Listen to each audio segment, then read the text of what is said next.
Assalamualaikum warahmatullahi wabarakatuh. Perkenalkan, nama saya Muhammad Sodikin dari Prodi Manajemen Bisnis Syariah Fakultas Ekonomi Syariah Universitas Al-Kuala Malang. Sebelumnya saya ingin memberi kesempatan saya untuk menjawab beberapa pertanyaan dari mata pelajaran pengantar studi Islam, yang mana hal ini saya akan jawab dengan menggunakan video. Pertanyaan yang pertama yaitu, apa yang Anda ketahui tentang agama dan agama Islam? Jadi yang saya ketahui tentang agama adalah mengikat diri pada suatu bentuk hidup yang mengandung pengakuan pada suatu sumber atau sumber yang memerintah atau mengikat terhadap kita. Itu adalah yang dimaksud dengan agama. Terus sedangkan agama Islam itu adalah suatu ajaran yang diperintahkan oleh Allah kepada Nabi, yang diturunkan oleh Allah melalui malaikat Jibril, yang disampaikan kepada Nabi Muhammad. Terus oleh Nabi Muhammad disampaikan kepada umat Islam bahwa agama yang benar yaitu adalah agama Islam. Seperti itu. Jadi antara agama dan agama Islam itu berbeda. Kalau Islam itu pasti agama, kalau agama belum tentu Islam, karena di muka bumi ini agama itu sangat banyak. Ada agama Kristen, ada agama Konghucu, ada agama dan sebagai lainnya. Itu perbedaan yang saya ketahui tentang agama dan Islam. Terus yang nomor 2, uraikan pengetahuan Anda tentang model berpikir Bayani, Burhani dan Irfani beserta contoh-contohnya. Terus kalau Bayani, sepengetahuan saya, Bayani adalah epistemologi berpikir yang menggunakan teks atau yang menggunakan teks. Contoh yang menggunakan teks itu contohnya seperti penjelasan di dalam Al-Qur'an. Itu kan teks. Al-Qur'an ayat-ayat Al-Qur'an itu teks, seperti itu. Contohnya seperti itu. Terus yang nomor 2 yaitu Burhani.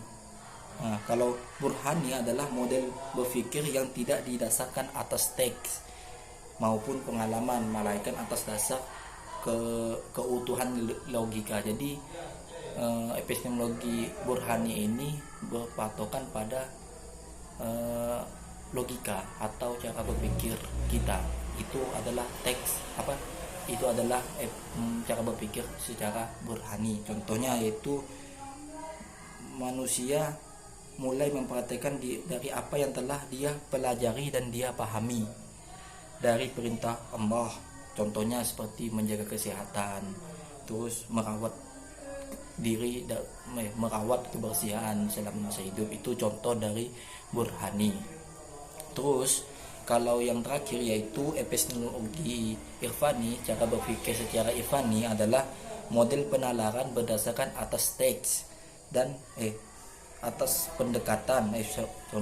Irfani adalah model penalaran yang berdasarkan atas pendekatan dan pengalaman spiritual langsung, secara langsung atau secara realitas yang tampak.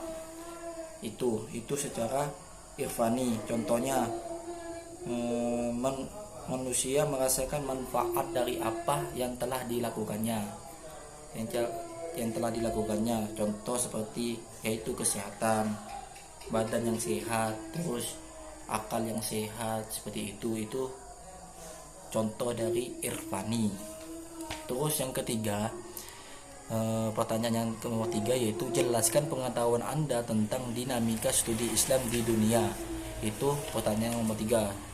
Jawabannya yaitu, studi Islam sebagai disiplin ilmu yang mempelajari agama Islam, yang mana perkembangan itu mulai pada abad 7 yang disampaikan atau yang dikemukakan oleh cendekiawan, yaitu diantaranya Imam Al-Ghazali, terus Imam Ibnu Rushid itu. Terus seiringnya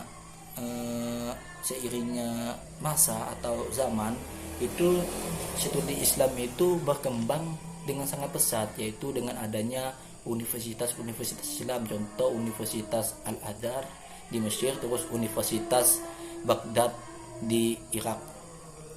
Terus secara seiringnya waktu, dinamika studi Islam itu pun mengalami perkembangan dan perubahan berdasarkan konteks dan permasalahan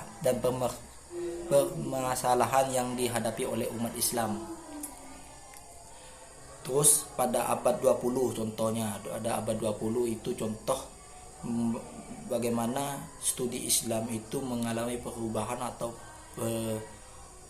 atau perkembangan dengan adanya gerakan reformasi Islam yang menekankan ajaran kembali kepada Islam murni. Jadi tidak ada campuran budaya atau campuran keyakinan lain seperti itu. Jadi murni Islam yang mana seperti adanya pada masa Nabi, seperti itu.